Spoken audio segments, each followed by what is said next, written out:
God, I don't want to be poor anymore, a little girl cried, but a millionario overheard and changed her life forever. Comment, telling me what you thought of this story, giving it a score from 0 to 10, and tell me what city you're watching from. I really want to know if you like my story and get to know you better, so subscribe to my channel to support my work. I'm counting on your help. The cry cut through the dry Appalachian air like a blade, echoing off the rocky slopes near Diamond Creek as the old cart swayed dangerously on the steep descent. Rebecca, only 4 years old, clung with her small hands to the worn wooden side, her brown hair flying in the wind as she screamed words to the distant mountains that no one would expect from a child so young, yelling that she wanted to see the pyramids, that she wanted to see Egypt. Beside her, 72-year-old Josephine Smith pulled at the reins of the stubborn mule that insisted on speeding down the perilous slope. Her wrinkled, sun-spotted hands trembled slightly, not from fear of the descent she had made for decades, but from the pain of seeing her granddaughter dream of worlds she could never provide. She murmured for her little flower to be calm, that one day she would see all the things she watched on Mrs. Gable's television. But they both knew those were just empty words. With the meager income Josephine earned selling her homemade jams at the historic town's market, there was barely enough to pay for the miserable little room they rented behind Old Man Joe's diner. The damp walls, the ceiling that dripped during heavy rain, and the constant smell of mildew were their reality. A far cry from the golden desert sands Rebecca saw in documentaries. The girl had discovered her passion for Egypt 3 weeks earlier, when kind Mrs. Gable had let her watch an archaeology program on her old tube TV. Since then, Rebecca spoke of nothing else. She drew pyramids in the dirt of the yard, pretended to be a pharaoh, and memorized the complicated names of Egyptian gods with an ease that impressed even her teacher at the county school.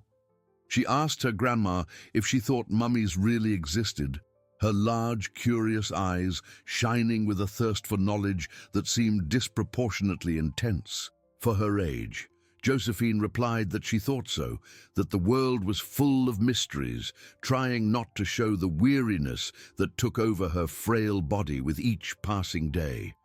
The cart continued its dangerous descent over the loose stones of the dirt road, passing simple shacks where other families fought the poverty that plagued that forgotten corner of West Virginia.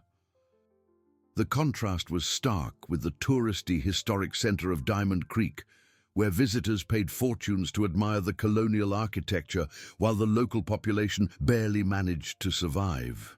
It was at that moment that fate decided to intervene in a completely unexpected way. Oliver Davenport slowed his black Escalade when he saw the unusual scene ahead. At 45, the coal mining magnate was accustomed to the region's hardships.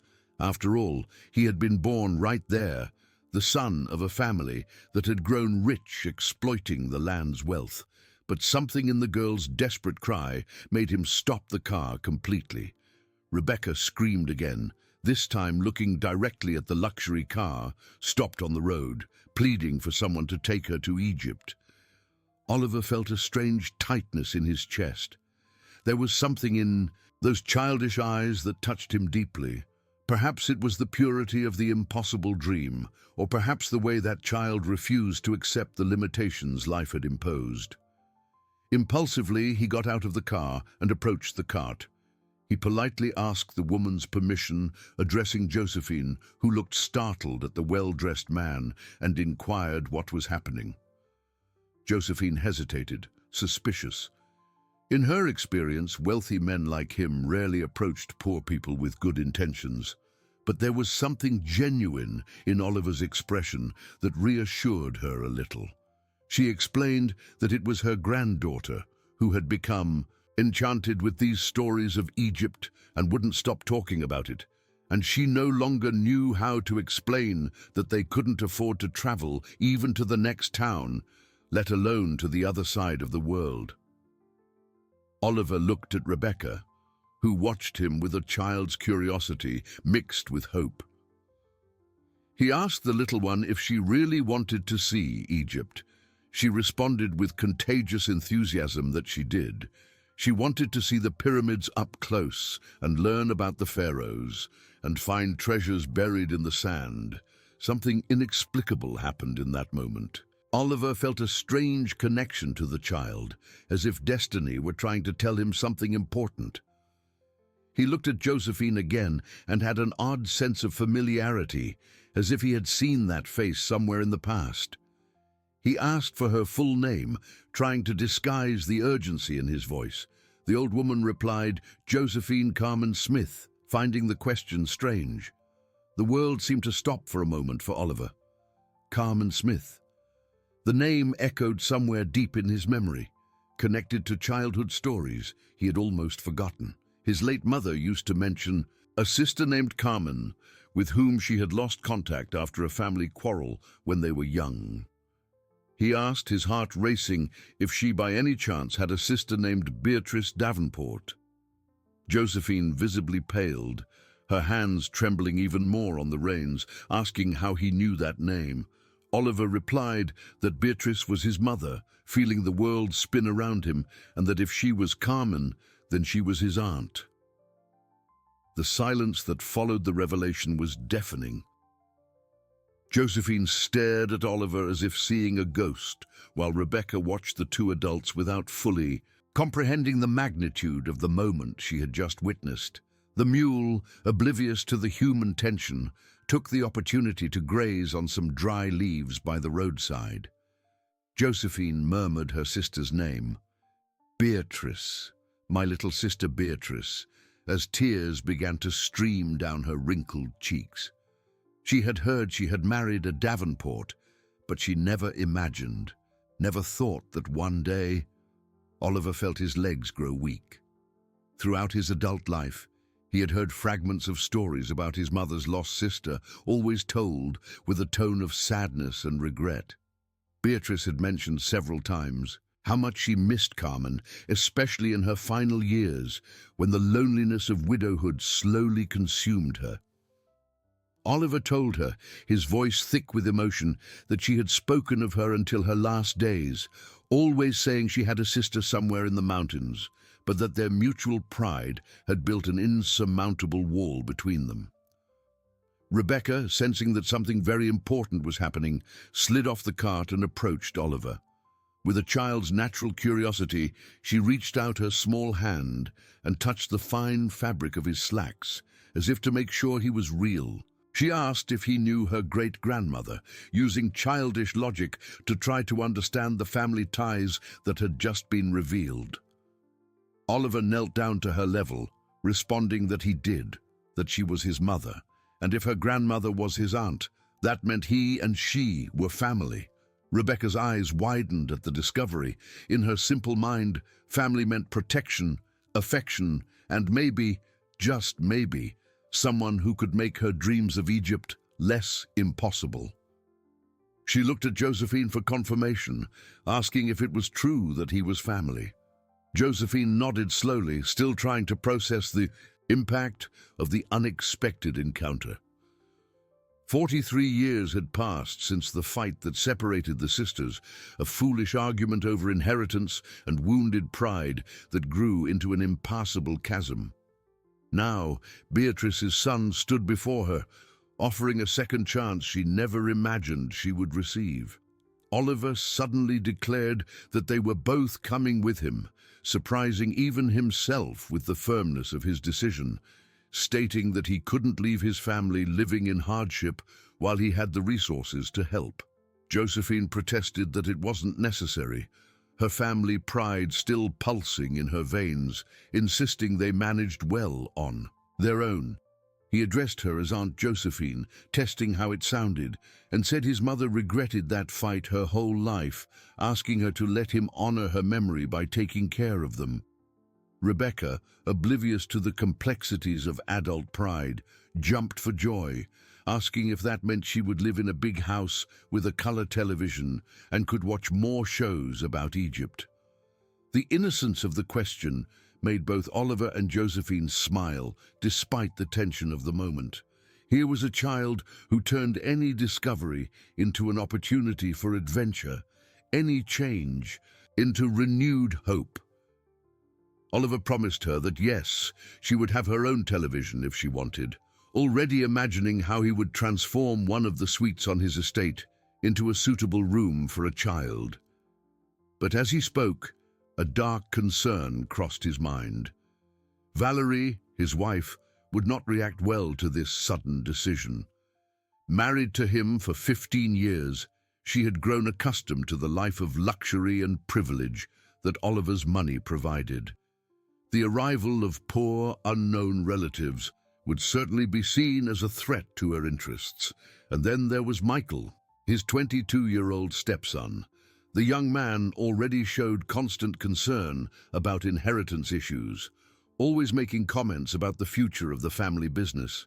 The presence of new family members on the property would surely trigger his paranoia about potential rivals in the competition for resources.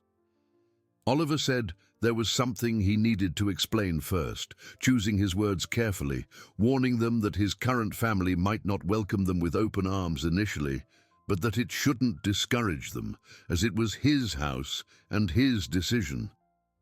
Josephine caught the subtext of the warning. She had lived long enough to recognize the complicated dynamics of families, especially when money was involved. She suggested that perhaps they should think it over, that they didn't want to cause trouble. He replied with determination that it was no trouble he couldn't handle, and besides, he told her to look at her granddaughter, who deserved better opportunities than she could have here. Rebecca, who had been distracted chasing a yellow butterfly, ran back, asking Uncle Oliver if his house had books about Egypt. He promised they would buy a whole library about Egypt if she wanted, touched by the child's thirst for knowledge. Over. The next hour, Oliver helped Josephine organize her few belongings in the cart while they discussed the practical details of the move. The old woman insisted on bringing her jam-making equipment. It was her only source of income and pride. She would not depend completely on her nephew's generosity. Oliver suggested they could build a small cannery on the estate, that her jams could even become a family business. Josephine admitted she would like that, allowing herself to dream for the first time in years of possibilities beyond mere survival. Rebecca, meanwhile, had found a stick and was drawing in the dirt next to the cart. When Oliver approached to see what she was doing, he discovered surprisingly detailed drawings of pyramids, complete with hieroglyphs she had memorized from the television programs. He commented that she had an impressive memory, genuinely amazed. Rebecca replied matter-of-factly that the teacher at school said she learned too quickly, that she always gave her books to borrow because she finished her activities before the others. Oliver made a mental note to investigate the best schools in the region. The child clearly had an intellectual potential that could not be wasted on a limited education. When they finally left for the Davenport estate, Rebecca and Josephine in Oliver's Escalade, with the cart being towed by one of his employees he had called, the sun was already beginning to set behind the mountains. Rebecca, leaning against the window, watched in wonder as the landscape transformed as they moved away from the poverty of the village toward the prosperous lands of the outskirts. She suddenly asked, "Uncle Oliver, do you think my great-grandma Beatrice would be happy if she knew we met?" The simple question hit Oliver right in the heart. He thought she would be thrilled, little one. Very thrilled. But as he drove along the well-maintained roads leading to his property, Oliver couldn't completely shake off his anxiety about what awaited him at home. Valerie would be furious that he arrived with unannounced guests, especially guests who would clearly need prolonged financial support. And Michael always found ways to turn any change into a source of conflict. When the electronic gates of the estate opened and the main house appeared on the horizon, an imposing two-story building surrounded by manicured gardens, Rebecca let out a cry of admiration, shouting that it was a castle, a real castle. Josephine was also impressed, but for different reasons. The opulence of the property made her question if she had made the right decision. How could two simple country women adapt to a world so different from theirs? Her doubts only grew when Valerie appeared on the main porch, her arms crossed and an expression of clear displeasure on her perfectly made-up face. Valerie Davenport descended the porch steps with calculated strides, each movement demonstrating the irritation boiling beneath her social composure. At 41, she had perfected the art of expressing discontent through micro-expressions that only those close to her could decipher. Oliver knew every one of them. She said, "What a surprise, dear," her sweet voice contrasting with the icy gaze she directed at the two figures emerging from the escalade, adding that he hadn't told her they were expecting visitors. Rebecca, still dazzled by the size of the house, ran to the ornamental fountain in the center of the front garden, laughing as she watched the goldfish swim in lazy circles. Her childish joy contrasted sharply with the tension that was beginning to build among the adults.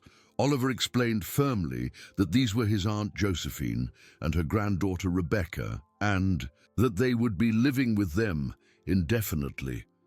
Valerie's forced smile wavered for a fraction of a second.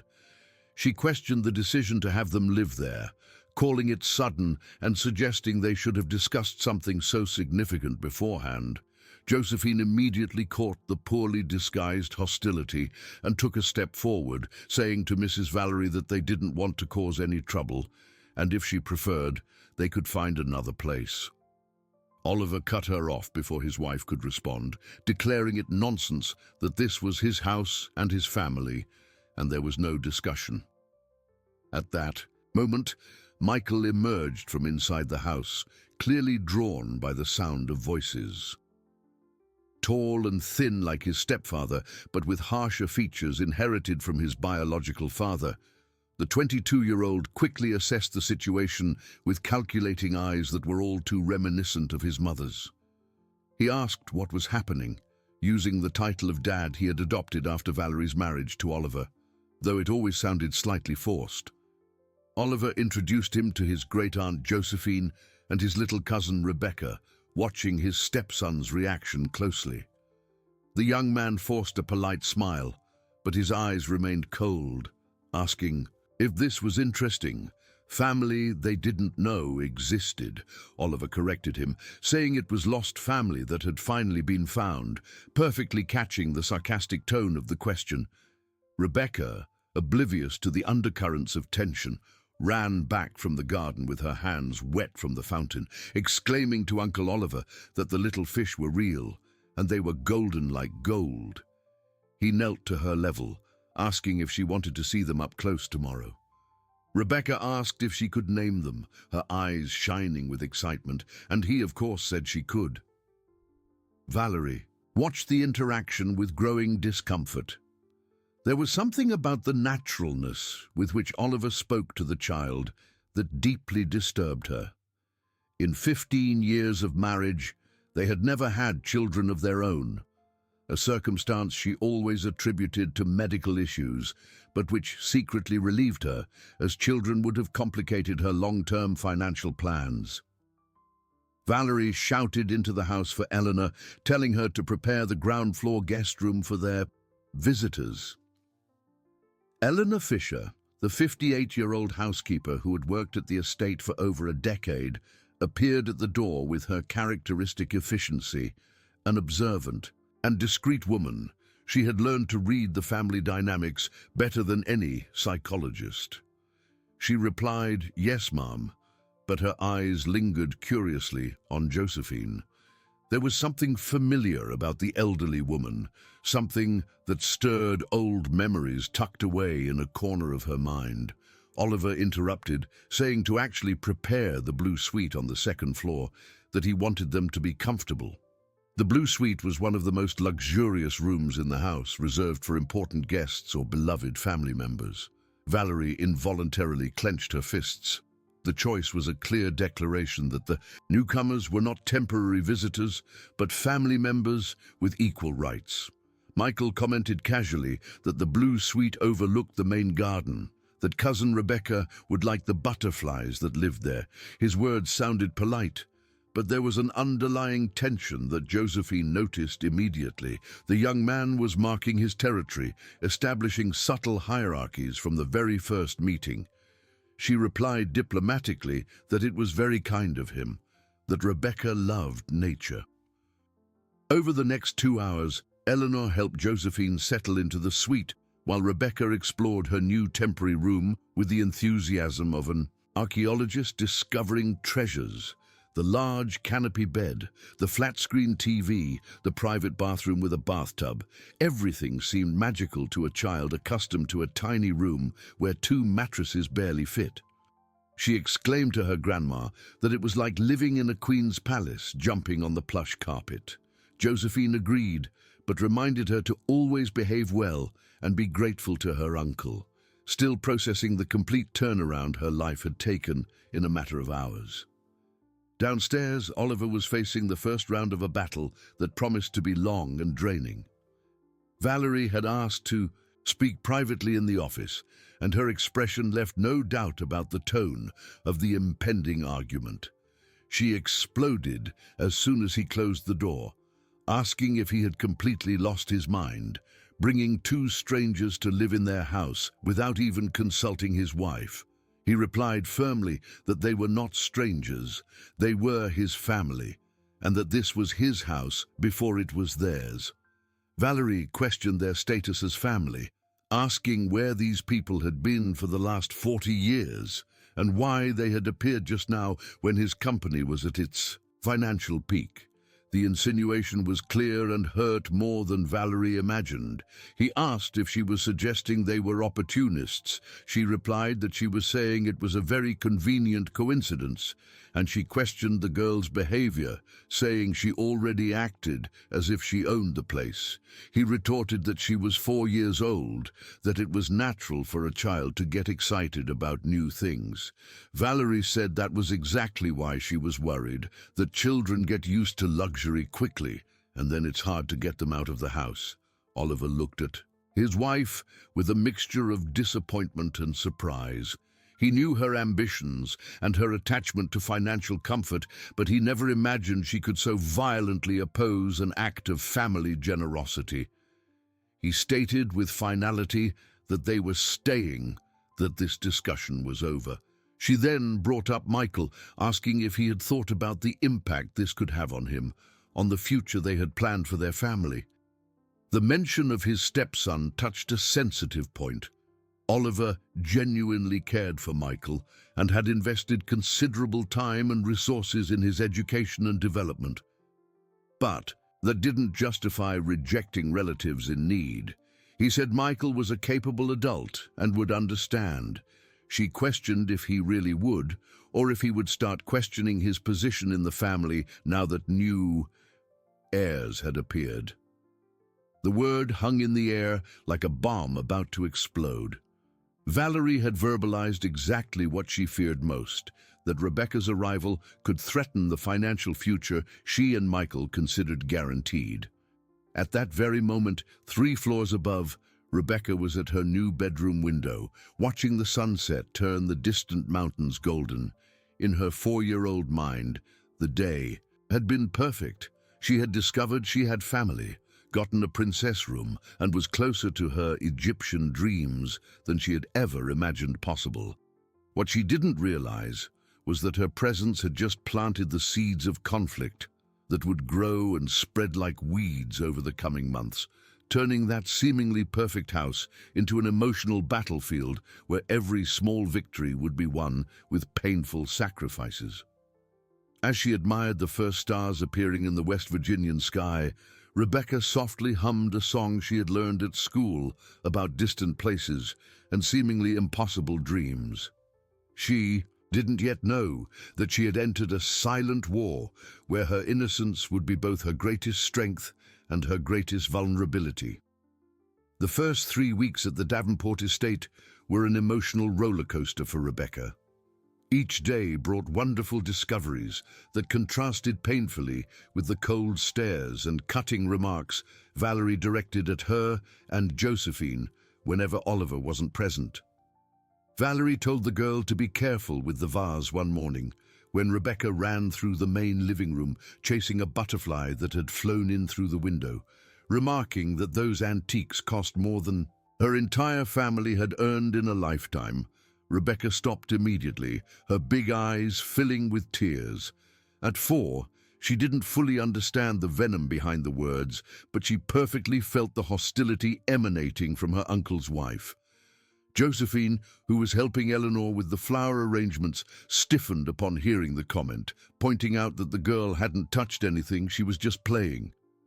Valerie retorted that she was playing inappropriately for a civilized environment, adjusting a pearl necklace that probably cost more than the annual income of many families, and that perhaps it was time to establish some basic rules of behavior. It was at that moment that Eleanor noticed something that had been puzzling her for days. Watching Rebecca in profile as the girl hid behind Josephine's legs, the housekeeper had a revelation that took her breath away. Those eyes, the shape of her nose, the way she tilted her head when she was thoughtful. It was all hauntingly reminiscent of Clara Davenport, Oliver's younger sister who had run away from home at 15. The resemblance was so striking that Eleanor had to lean against the wall to keep from stumbling. Clara had only worked in the house for 2 years before disappearing mysteriously, but Eleanor remembered her delicate features and expressive eyes that changed color with her emotions perfectly.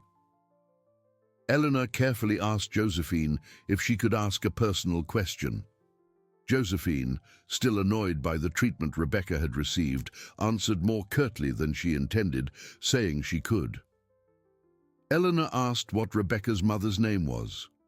Josephine replied automatically, Carmen, not noticing the tremor that passed through Eleanor's eyes, and asked why she was asking. Eleanor hesitated. Could it be that this child was Clara Davenport's granddaughter? The timeline made sense. Clara had run away about 5 years. Ago, enough time to have gotten pregnant and given birth. But if that were true, it would mean Rebecca wasn't just Oliver's distant niece, but his direct niece. Eleanor lied that it was for no specific reason, just the curiosity of someone who had worked with families for a long time, deciding she needed to investigate further before making any rash revelations. That afternoon, while Rebecca was in the makeshift library Oliver had set up for her, filled with books on geography, ancient history, and especially Egypt, Michael decided to make his first strategic move against the interlopers. He said to his cousin Rebecca, sitting beside her in the large armchair where she was flipping through an illustrated book about the pyramids, and asked if he could talk to her. She replied that he could, excited to receive attention from the older cousin who rarely spoke to her. He asked if she knew that their dad Oliver was very generous, that he liked to help people in need. Rebecca nodded, not understanding where the conversation was heading. But sometimes, Michael continued in a syrupy voice, people take advantage of that generosity, staying in the house until he gets tired of them, and then they are sent away in a very unpleasant way. Rebecca's eyes widened with fear, asking if Uncle Oliver was going to send them away. Michael feigned uncertainty, saying he didn't know, but he had seen it happen before. Poor people who came here asking for help, stayed for a while, and then, well, he found out they only wanted his money. Rebecca protested that they were family, her small voice trembling with anxiety. Michael repeated the word family with a smile that didn't reach his eyes, noting what an interesting coincidence it was that family they didn't know existed appeared out of nowhere just when his dad was richer than ever. Rebecca didn't understand words like coincidence, but she perfectly understood the tone of suspicion and threat. Her small hands began to tremble as she held the book about pyramids. She murmured that she didn't want his money. She just wanted to stay with her grandma and learn about Egypt. Michael said, of course, getting up with satisfaction as he realized he had planted the seeds of insecurity, and offered a piece of cousinly advice to be careful not to disappoint his dad, as he didn't like disappointments. When Michael left, Rebecca was left alone in the library, the book forgotten in her lap, as silent tears streamed down her face. For the first time since arriving at the estate, she felt truly scared. What if Michael was right? What if Oliver really did get tired of her and send her away? Meanwhile, in another part of the house, Eleanor was discreetly rummaging through old files stored in the attic. As housekeeper for over 10 years, she had access to almost every room in the house, including those where the family kept documents and old photographs. It was in a dusty box labeled Clara Personal Belongings that she found what she was looking for. Photographs of Clara at 15, smiling and carefree, showed a young woman who could have been an adult version of Rebecca. The resemblance was undeniable. But it was in a crumpled letter, apparently forgotten at the bottom of the box, that Eleanor discovered the shocking truth. The letter was addressed to Carmen Smith and signed by Clara, dated just 3 years ago. It thanked her dear friend Carmen for taking her in when she had nowhere to go, admitting that lying about. Her name was wrong, but she couldn't let her family find her. She wrote that the baby was growing well, and she had chosen to name her Rebecca in honor of her great-grandmother, and if anything happened to her during childbirth, she pleaded for her to take care of her, as if she were her own granddaughter, because she was all the good she had in the world. Eleanor let the letter fall from her trembling hands. Clara had used the false name of Carmen to hide from her family, and Josephine, or Carmen Smith, as she was actually named, had cared for her during her pregnancy. Rebecca was not a distant relative found by chance. She was the daughter of Clara Davenport, Oliver's direct niece, the legitimate heiress to the family fortune. And Josephine had known it all along. The discovery was so impactful that Eleanor had to sit down to process all the implications. If Oliver found out the truth, Rebecca would automatically become one of the main heirs. But if Valerie and Michael found out first? That night, during dinner, the tension at the table was palpable. Rebecca barely touched her food, still shaken by her conversation with Michael. Josephine noticed her granddaughter's strange behavior, but attributed it to the fatigue of adapting to a new life. Oliver asked Rebecca if she didn't like the food, concerned.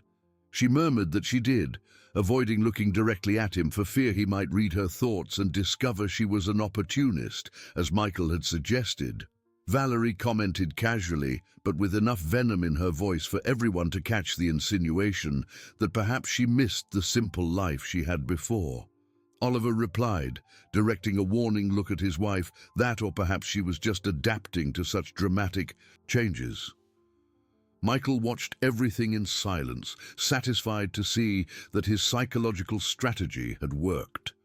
The girl was clearly uncomfortable, and this was just the beginning. He had much more elaborate plans to make the intruders' lives unbearable.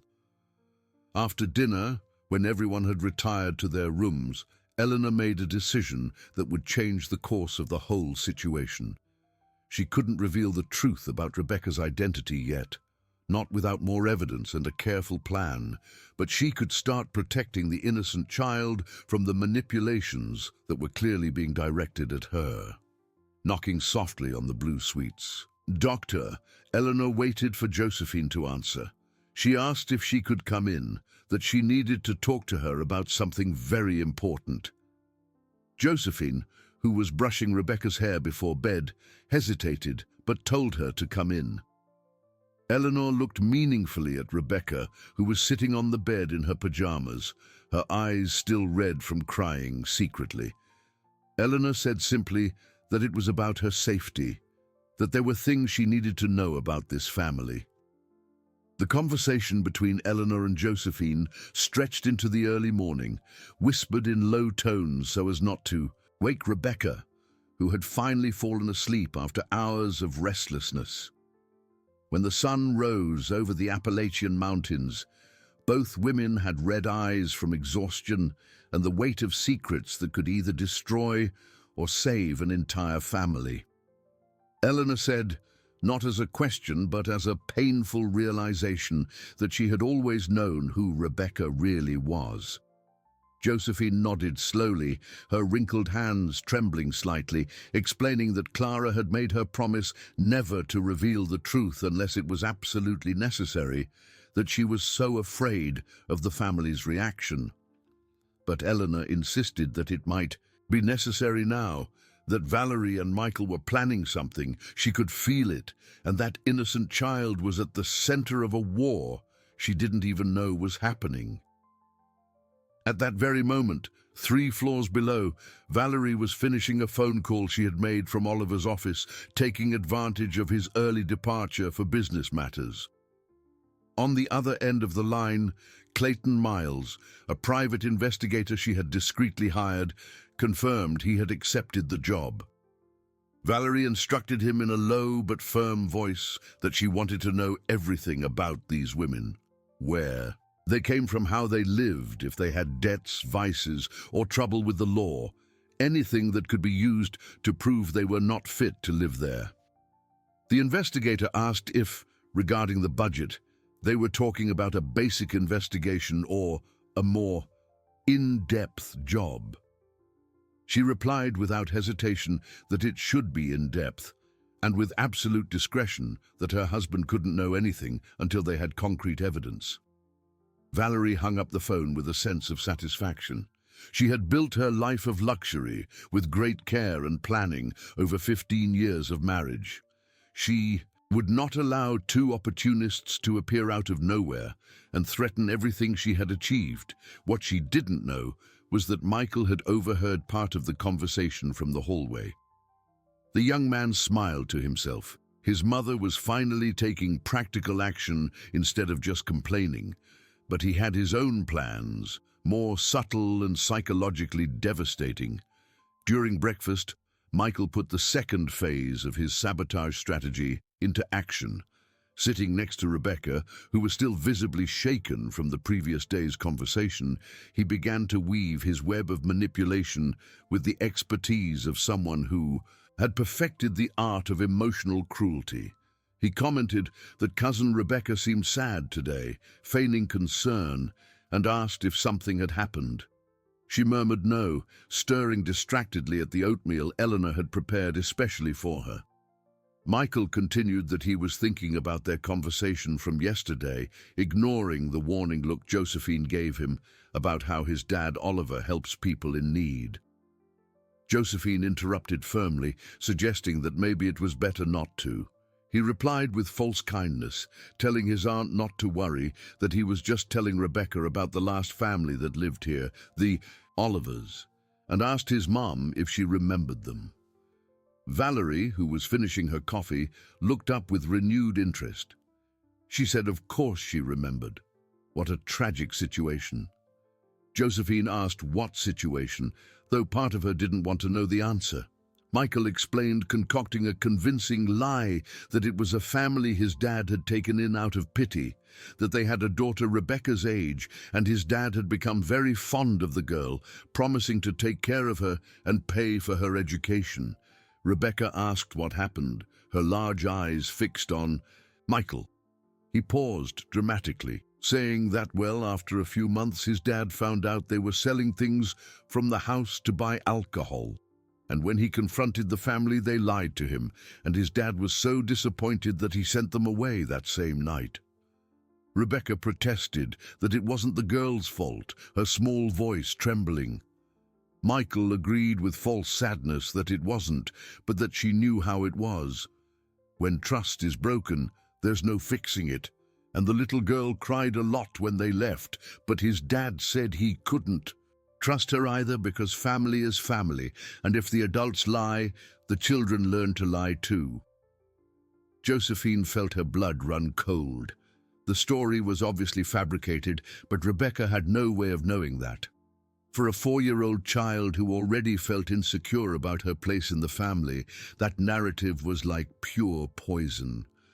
Josephine said bravely, looking directly at Michael, that the story never happened, that he was making it up to scare Rebecca. Michael asked his mom to confirm it for her, turning to Valerie with an innocent smile. Valerie hesitated for only a second before deciding to support her son, saying that it really did happen, that it was a very unpleasant situation for all of them. The lie was told with such conviction that even Eleanor, who was serving more coffee, stopped to look.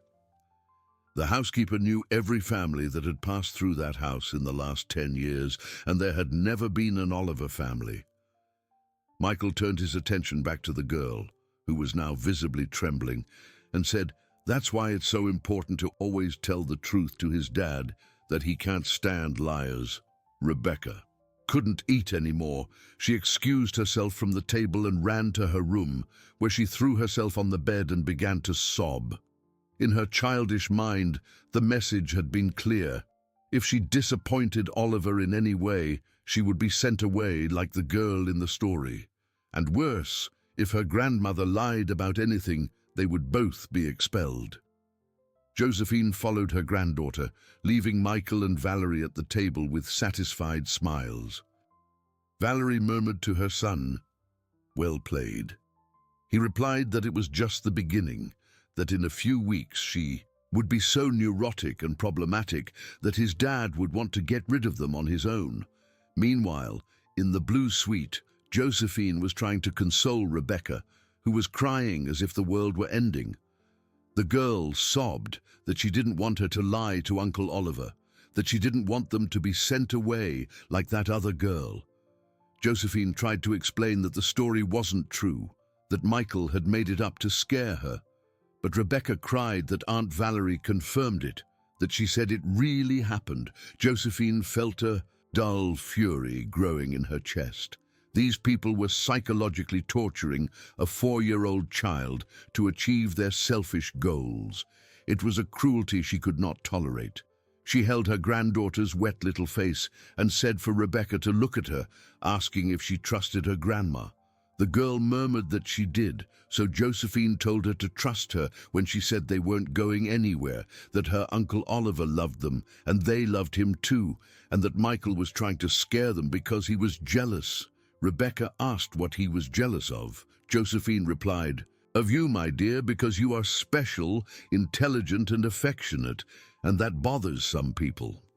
That afternoon, when Oliver returned from the company, he found Rebecca unusually quiet and clinging to Josephine. The girl who normally ran to hug him just waved shyly from the porch. He asked Eleanor, who was watering the nearby plants, if something had happened. The housekeeper looked around to make sure they were alone before answering, saying that Mr. Oliver, they needed to talk in private.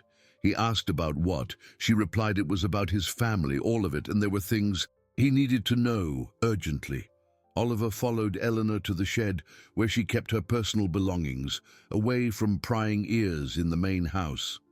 There, surrounded by the scent of lavender she used to perfume her clothes, he heard a revelation that shook the foundations of everything he thought he knew about his life. Eleanor told him that Rebecca was not his distant niece, handing him the letter she had found in the attic, revealing she was Miss Clara's daughter. Oliver read the letter 3 times before his brain could fully process the words. His younger sister, who had run away from home 5 years ago after a terrible fight with their father, had gotten pregnant and given birth to a daughter, and that daughter had been living in his house for 3 weeks, being psychologically tortured by his own family. He asked, his voice hoarse with emotion, if Josephine knew this. Eleanor confirmed she had always known, that Clara had asked her to keep it a secret. And there was more. Mr. Oliver, Michael and Mrs. Valerie were making the girl's life unbearable, that just today they had told her a fabricated story to scare her, making her believe she would be expelled from the house if she disappointed him. The fury that overcame Oliver was so intense he had to lean against the shed wall. His niece, his own direct niece, was being mistreated in his home by people he considered family. He asked in a low, dangerous voice where they were now.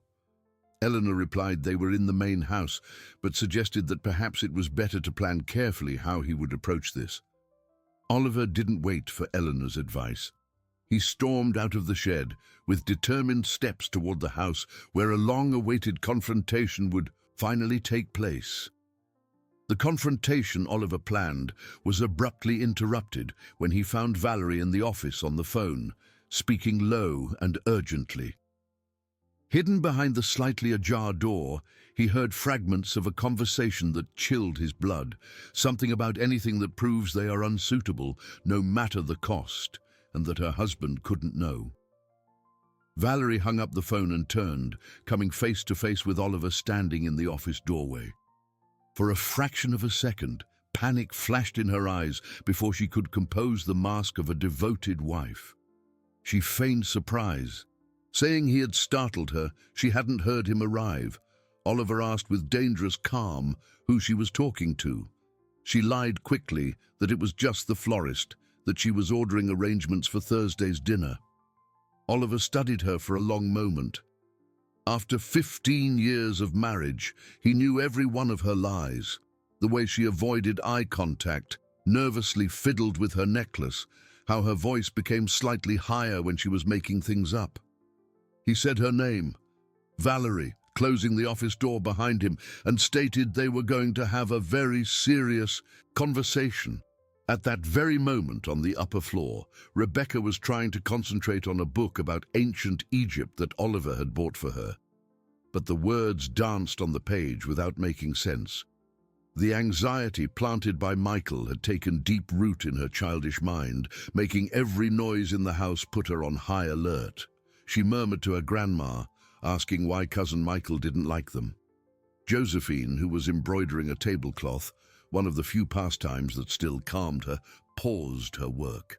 She explained that sometimes, my flower, when people aren't happy with themselves, they take it out on others. Rebecca said, with her eyes filling with tears again, that she hadn't done anything wrong. Josephine reassured her that she had done nothing wrong, that she was perfect just the way she was. It was then that a soft knock on the door interrupted the conversation. Clayton Miles had arrived at the estate earlier than Valerie expected, ready to begin his discreet investigation into the two women threatening the Davenport family's status quo. Eleanor, who was cleaning the hallway, was the first to see him. A middle-aged man, thin and ordinary-looking, he had the kind of face that is easily forgotten, a considerable advantage in his profession. He said good afternoon politely, that he was Clayton Miles, and Mrs. Valerie was expecting him. Eleanor replied for him to wait a moment, please, but something about the man's attitude made her suspicious. There was a predatory quality in his eyes that she associated with people who fed on others' problems. When Eleanor went to get Valerie, she found her boss leaving the office visibly shaken. Oliver was right behind her, his face a mask of contained fury. Eleanor informed her that there was a man at the entrance waiting for her. Valerie paled. Clayton had arrived at the worst possible moment, when Oliver was clearly suspecting something. She told Eleanor to say she couldn't see him right now. Oliver's suspicion grew, and he asked who it was. Valerie dismissed him as no one important, just a salesman. Oliver walked past her and went to the entrance. When he saw Clayton waiting on the porch, his experienced businessman's instincts immediately set off alarms. The man didn't look like a salesman, he looked like a private investigator. Oliver asked if he could help him. Clayton replied, trying to maintain a professional tone, that he was actually there to see Mrs. Valerie about a service she had requested. Oliver pressed on what kind of service. Clayton hesitated, realizing he had walked into a trap, suggesting it might be better to discuss it directly with her. Oliver stated firmly no, that any service contracted by his wife in his house was also his business. It was then that Valerie appeared, desperation evident in her eyes, pleading with Oliver that they could talk about this later.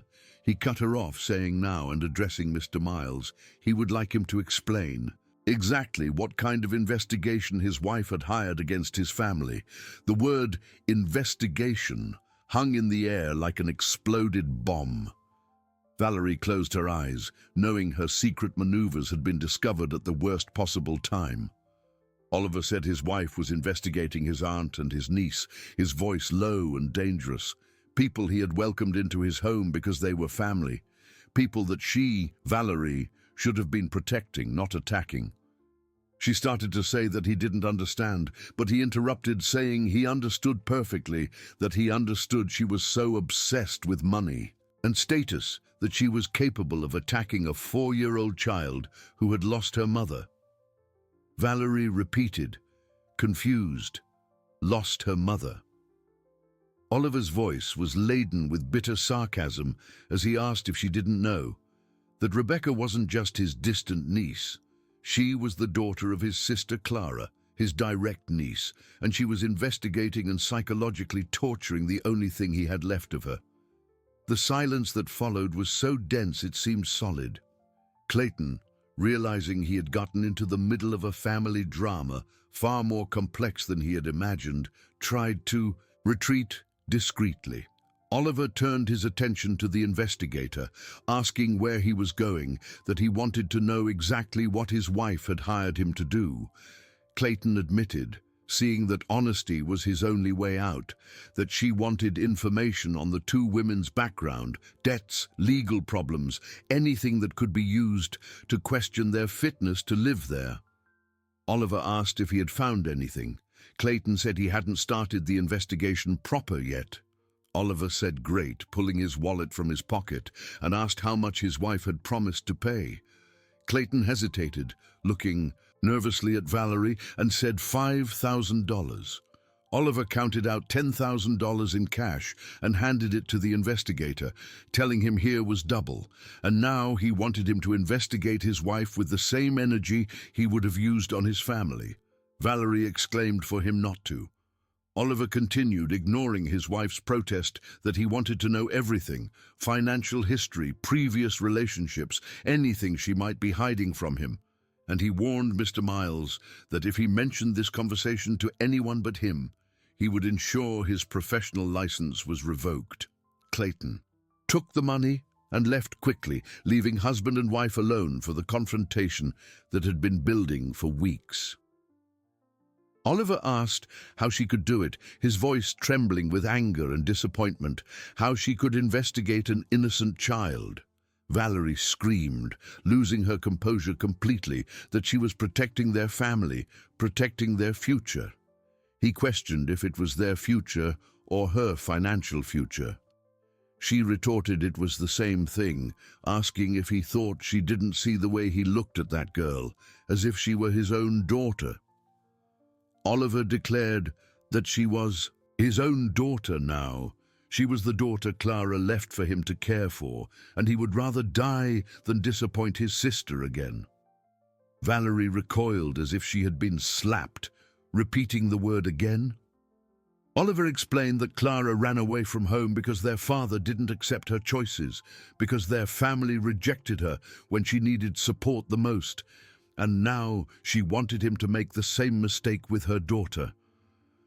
Tears began to stream down Valerie's face, but they weren't tears of remorse. They were tears of fury and frustration at seeing her plans crumble. She asked desperately about Michael, what would happen to him. Oliver replied coldly that Michael would learn to share, or he would find his own life, but made it clear that Rebecca was his legitimate heir now. She was his blood. At that moment, small footsteps descending the stairs made them both look up. Rebecca had heard the shouting and come down to investigate, finding the two adults clearly in conflict. She asked in her tiny voice, "Uncle Oliver, are you mad at me?" The innocent question broke Oliver's heart. He knelt immediately, opening his arms to her. He said, Never, my dear. He could never be mad at you. Rebecca ran into his arms, and when he hugged her, she whispered in his ear that Cousin Michael said he sends children away when they do wrong things. The fury that took hold of Oliver at that moment was so intense that Valerie instinctively took several steps back. He bellowed Michael's name, his voice echoing through the house like thunder, demanding he come here right now. Rebecca cowered in her uncle's arms, frightened by the intensity of his anger. She had never seen him like this, the gentle man who bought her books about Egypt and promised to take her to see the pyramids had transformed into someone terrifying. Michael appeared at the top of the stairs, clearly reluctant to come down. At 22, he maintained an air of superiority he had cultivated for years, but something in Oliver's tone made him hesitate. Oliver ordered him in a low, dangerous voice to get down here immediately. Michael asked what was happening, slowly descending the marble steps. Oliver asked if he had told Rebecca that he usually kicks children out of the house when they disappoint him. Michael glanced quickly at Valerie, seeking support, but his mother was too pale to offer any help. He stammered that he had just mentioned he was strict with. Oliver cut him off, saying he had lied to a 4-year-old child, invented stories to scare her, to make her believe she would be abandoned if she made a mistake. Michael started to say that he was just, but Oliver exploded, telling him not to call him Dad, that he had lost that right the moment he decided to psychologically torture his niece. The ensuing silence was broken only by Rebecca's muffled sobs. Josephine, who had come down upon hearing the shouting, rushed to take her granddaughter from Oliver's arms, murmuring for her to come to the room. But Rebecca refused to leave Oliver's arms, asking if he wasn't going to send her away, that she promised to be good. The girl's words were like a stab to Oliver's heart. He hugged her tighter, his own tears beginning to fall, and promised never that this was her home forever. Valerie and Michael exchanged desperate glances. The situation had spiraled completely out of control, and they both realized they had gravely underestimated both Oliver's connection to Rebecca and his determination to protect her. Valerie tried one more time, suggesting they could talk calmly about, but he said there was nothing to talk about, his voice returning to an icy tone, and told them they both had 24 hours to properly apologize to Rebecca and Josephine, and he wanted real changes in behavior, not just empty words. Michael asked, his youthful arrogance still resisting his stepfather's authority, and what if they didn't? Oliver stared at him directly, replying that then they would find out what it's like to be kicked out of this house. The threat hung in the air like a sentence. Michael paled as he realized Oliver was serious. In all the years he had lived there, he had always assumed his position in the family was guaranteed. The possibility of losing everything had never crossed his mind. That night, after Rebecca finally fell asleep, exhausted from the emotional stress, Oliver locked himself in his office and made a call that would drastically change the family dynamic. Dr. Frank Carter, a family law specialist and old college friend, listened attentively as Oliver explained the situation. Oliver said without preamble that he wanted to change his will, that Rebecca needed to be included as the main heir. The doctor advised that this was a very important decision, asking if he was sure he didn't want to wait a few days to think it over. Oliver replied that he had never been more sure of anything in his life, that she was his sister's daughter, his own blood, and more importantly, she was an innocent child who deserved protection. The doctor asked how Valerie and Michael had reacted when they learned of Rebecca's true identity. Oliver said bitterly that it was terrible that Valerie had hired a private investigator to find reasons to kick them out, and Michael had been psychologically torturing a 4-year-old. Dr. Carter made careful notes, saying he could prepare the documents for tomorrow, but warned that will changes could create significant family conflicts. Oliver retorted that the conflicts already existed, and now at least he would ensure Rebecca was legally protected. While Oliver planned Rebecca's legal future, on the other side of town, Clayton Miles was working in his makeshift office, digging through public records and making discreet calls.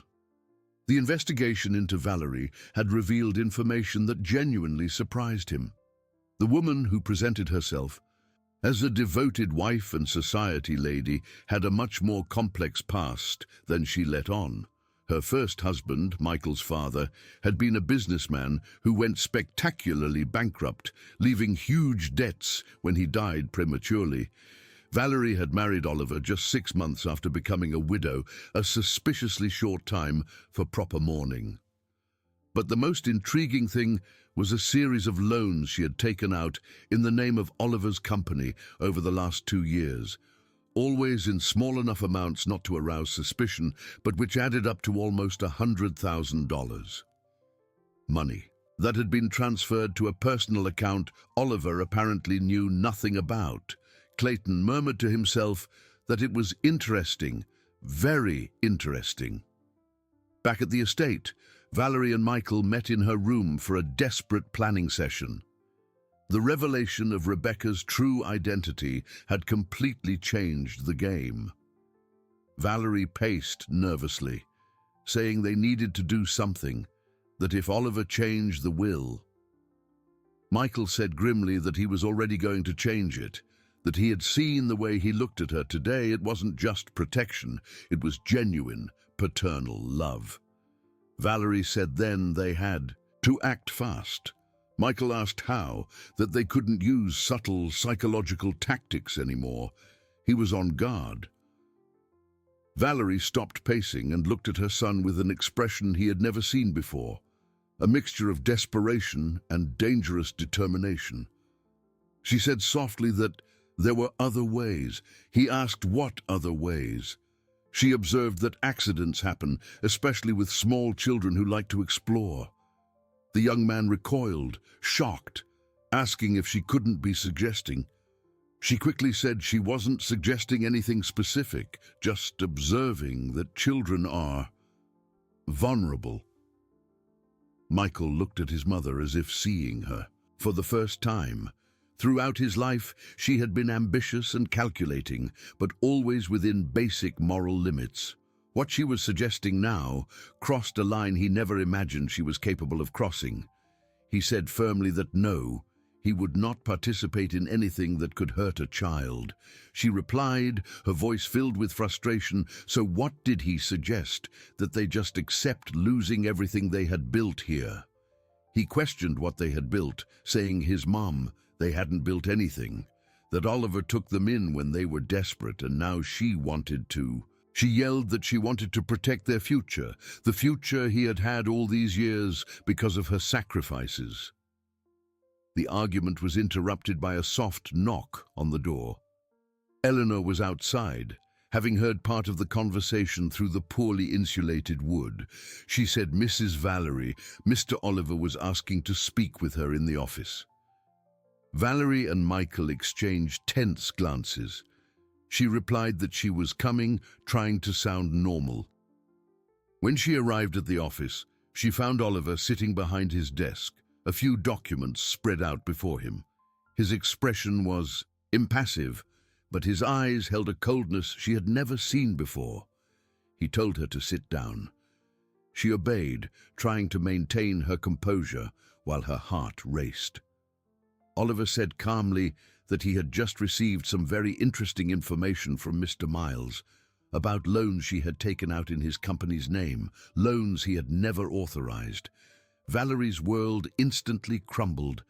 She had been so careful, so discreet. How had he found out? She stammered that she could explain.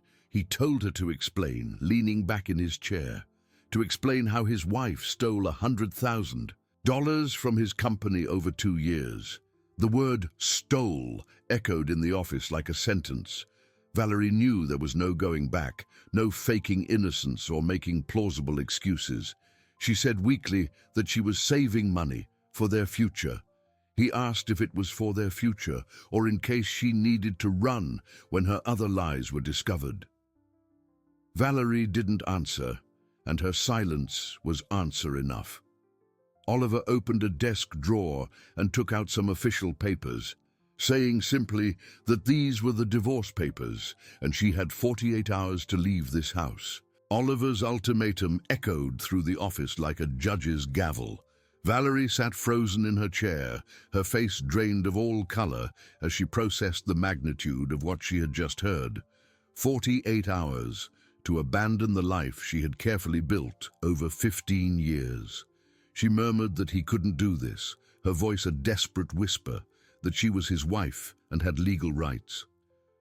Oliver replied coldly that those were rights she lost the moment she forged his signature on business documents, that Dr. Carter had already verified that document fraud is a crime, and he could have her arrested.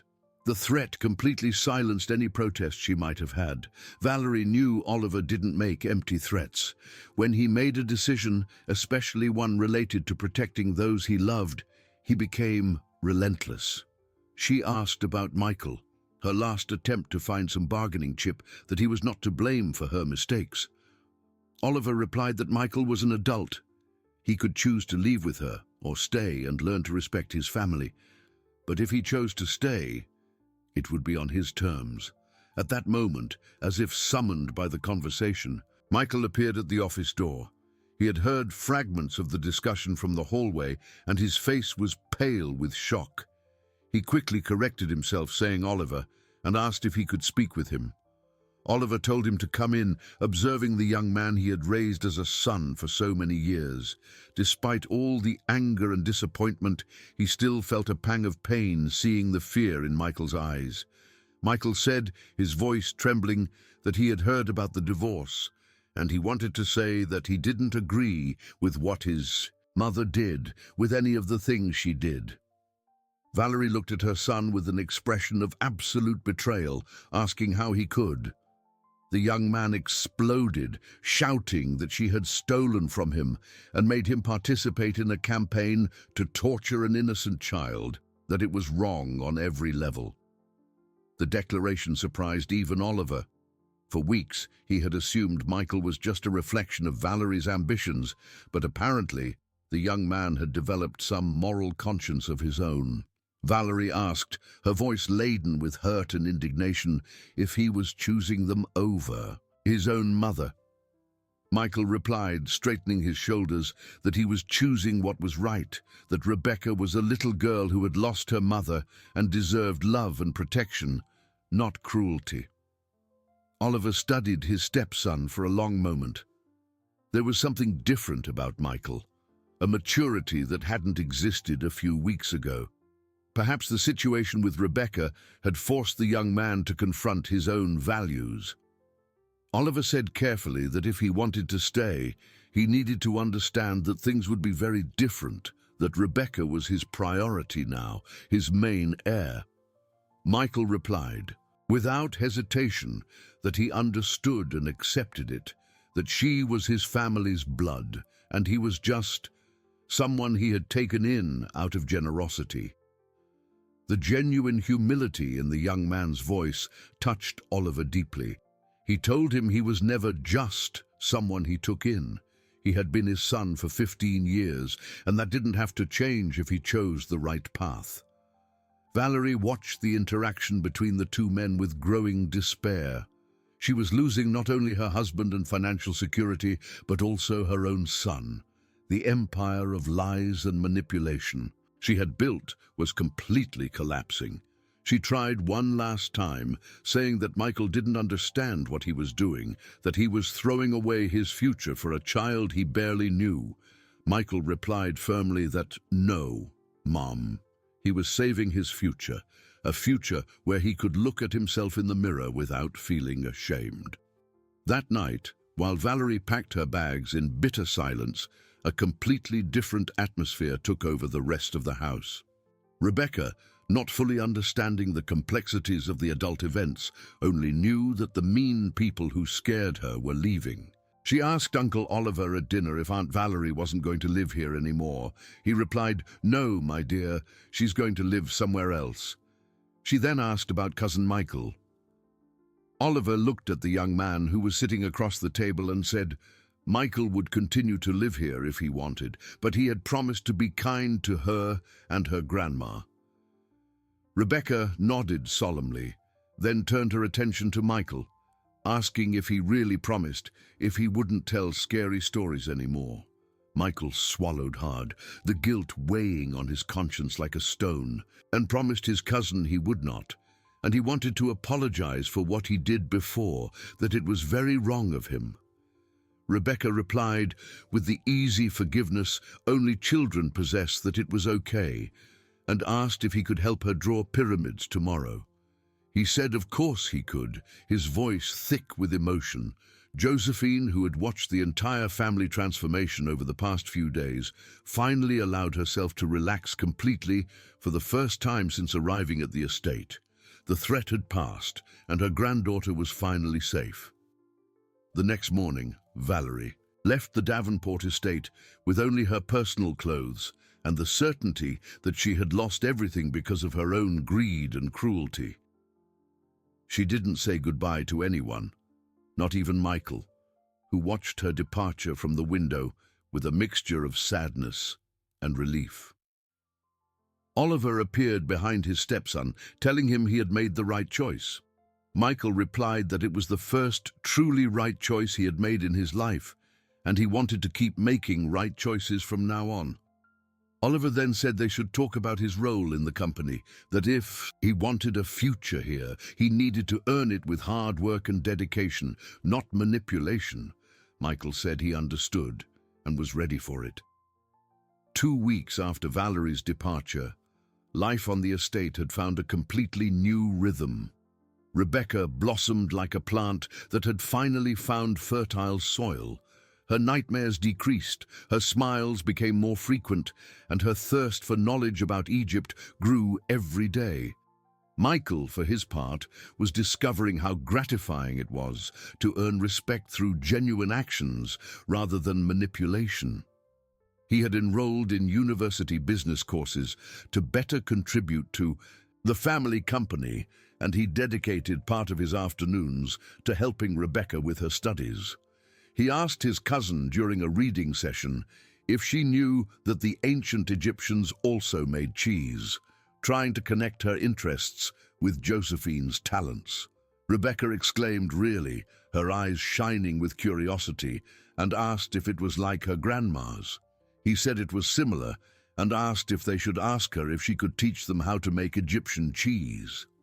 The suggestion made Rebecca jump for joy, and soon the three of them were in the kitchen with Josephine, who was more than happy to share her culinary knowledge while telling stories about her own Egyptian origins, stories she had never mentioned before.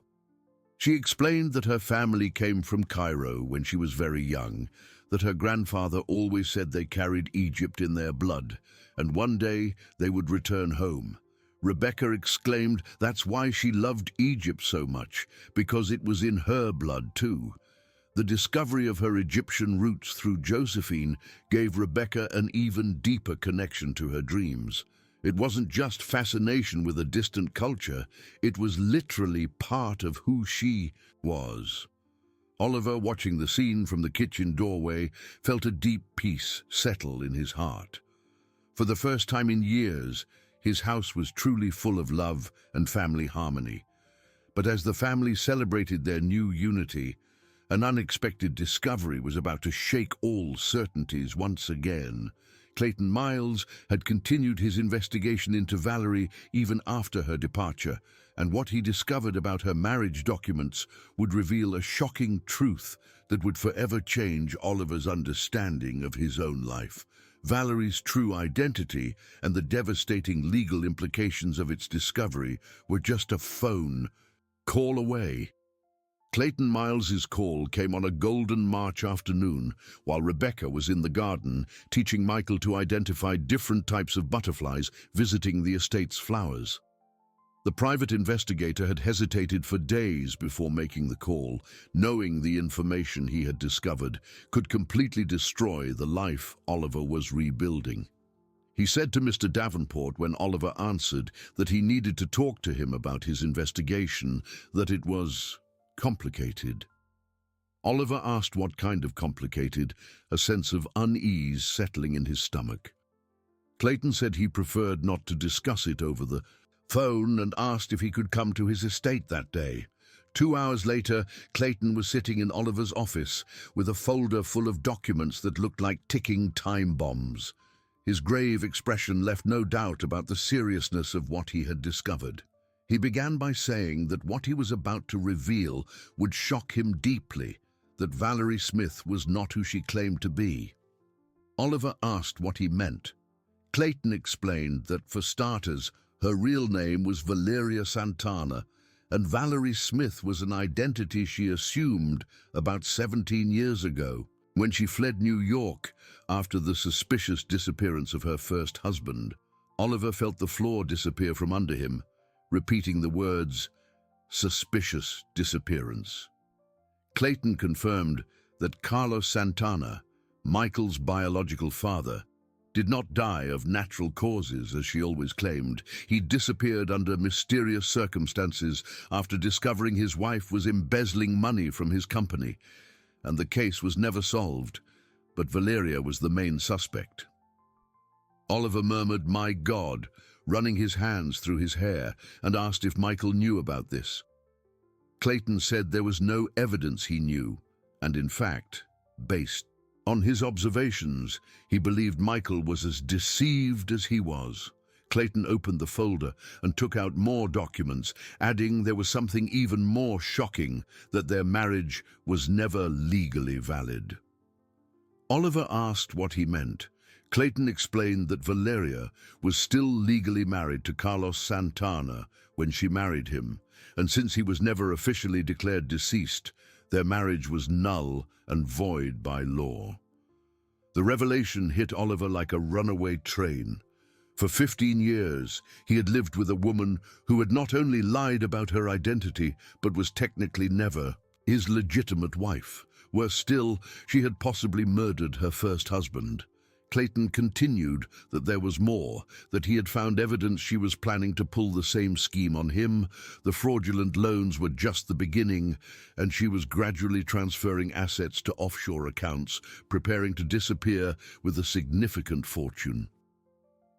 Oliver got up and walked to the window, watching Rebecca and Michael playing in the garden. Their innocence contrasted sharply with the darkness of the revelations he had just heard. He asked what he should do with this information. Clayton replied that legally he had grounds for criminal charges, document fraud, bigamy, possibly homicide, but that would involve Michael as a witness, and Oliver immediately cut him off, saying no, that Michael could not be exposed to that. He had finally found his moral compass, and he wouldn't destroy that for revenge. Clayton asked if he intended to let her get away with it. Oliver thought for a long moment, then said for now, yes, but he wanted him to continue monitoring her movements, and if she tried to harm his family or scam other people, then they would take legal action. After Clayton left, Oliver was alone in his office, processing the magnitude of the lies he had lived with for 15 years. His entire life had been built on a foundation of falsehood, but ironically, it was this very situation that led him to find his true family. That night, at dinner, Oliver watched Michael interacting affectionately with Rebecca, helping her cut her fish and telling funny stories to make her laugh.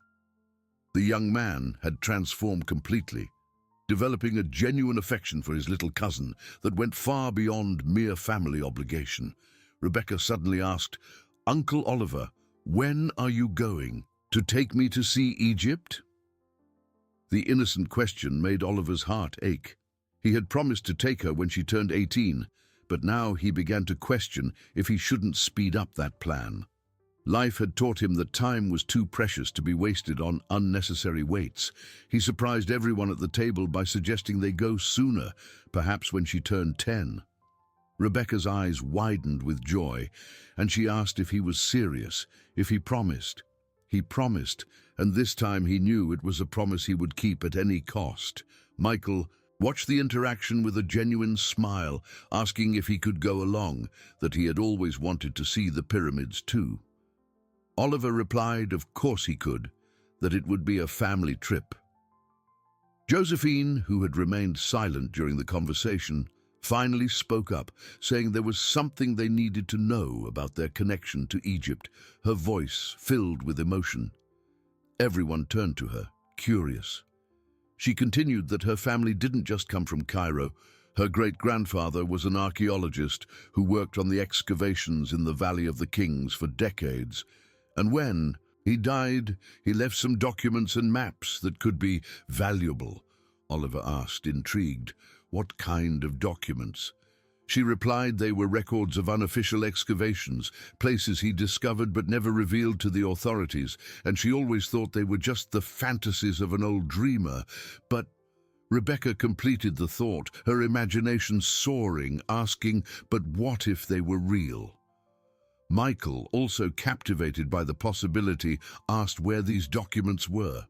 Josephine said they were kept in a wooden box she brought from their old house, that she never opened them because she couldn't read ancient Arabic, but, Rebecca exclaimed, jumping in her chair with excitement, that they could find someone who could. Oliver smiled at the girl's excitement, saying they would take a look at those documents tomorrow. Who knows, they might discover something interesting. The next morning, the whole family gathered in Josephine's room as she carefully removed an intricately carved wooden box from her wardrobe. The box itself was a work of art, decorated with golden hieroglyphs that shimmered even in the dim light of the room. Josephine explained that her great-grandfather made this box with his own hands, opening it slowly. Inside, carefully wrapped in time-yellowed silk, were dozens of papyri, hand-drawn maps, old photographs, and even a few small artifacts that had clearly been taken from archaeological digs. Oliver whispered that it was incredible, carefully examining a photograph showing a man with a dark beard working at a dig site next to several mummies. Josephine pointed to the man in the photograph, saying this was her great-grandfather, Ahmad Smith, that he had changed his surname when he came to the United States, but in Egypt he was known as Ahmad al-Masri. Rebecca delicately picked up one of the papyri, her eyes shining with admiration, asking her grandma if she thought there were real treasures written here. Josephine replied that she didn't know, my flower, but if there were, they belonged to her now. Michael, who was examining one of the maps, made a surprising discovery, telling them to look at this, pointing to some notes in English in the map's margin, partial translations, that her great-grandfather had left some clues in English. The notes mentioned a secret chamber, unmapped tunnel, and treasure of the forgotten pharaoh. Even for skeptical adults, it was hard not to get excited by the possibilities. Rebecca, her small hands carefully holding a small golden scarab, asked Uncle Oliver if they could take these things to Egypt when they went.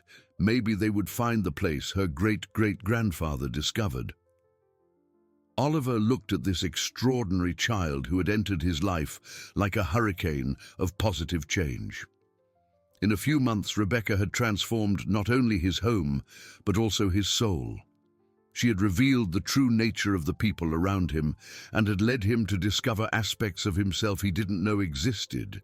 He promised they would take everything and they would discover together all the secrets her family had kept for generations. But as the family celebrated their archaeological discoveries, a shadow from the past was about to return. Valerie had found out about Josephine's documents through sources she preferred not to reveal, and now she was planning one last desperate move to reclaim what she considered hers by right. The war for the Davenport fortune was far from over, and this time the ancestral treasures of an Egyptian family would become the final battlefield. The discovery of the archaeological documents brought a completely new energy to the Davenport estate. Rebecca spent hours studying each papyrus with a magnifying glass, trying to decipher symbols that her 4-year-old mind absorbed with impressive ease. Michael had become her enthusiastic research partner, and together they created elaborate theories about hidden treasures and secret chambers. Michael said one sunny morning, pointing to a particularly detailed map, that if her great-great-grandfather's notes were correct, there was a secret entrance to the catacombs just 300 yards from the Great Pyramid. Rebecca, still struggling with concepts of distance, asked if 300 yards was very far. He patiently explained that it was like from their house to the front gate. Rebecca's eyes widened with excitement, exclaiming that it was close then, they could find it easily. Oliver watched these interactions with growing satisfaction. Seeing Michael transform into a protective and caring older brother had been one of the greatest joys of the past few months. The young man had found purpose in something greater than his own ambitions. It was during one of these archaeological study sessions that Theodore Miles, Clayton's brother, appeared unexpectedly at the estate. Theodore was a simple-looking man, about 30 years old, with modest clothes and a look that carried the weight of old sorrows. He had asked to speak with Oliver about an urgent personal matter. Theodore said nervously, sitting in the main living room, that his brother had told him about his family's situation, and there was something he needed to reveal. Oliver asked, intrigued, what it was about. Theodore revealed that it was about Clara, his sister, that he had known her. The silence that followed was heavy. Oliver leaned forward, all his senses on high alert, asking how he had known her. Theodore explained that 5 years ago he had worked temporarily in Diamond Creek on a construction project, and Clara was living with Josephine, using the name Carmen to hide from her family, and they had fallen in love. Oliver felt his heart race, asking if he was Rebecca's father. Theodore nodded slowly, tears beginning to form in his eyes, explaining that Clara had died in childbirth because she was afraid to go to a hospital, certain that if the doctors discovered her true identity, they would be called and she would be forced to return home. The revelation hit Oliver like a punch to the gut.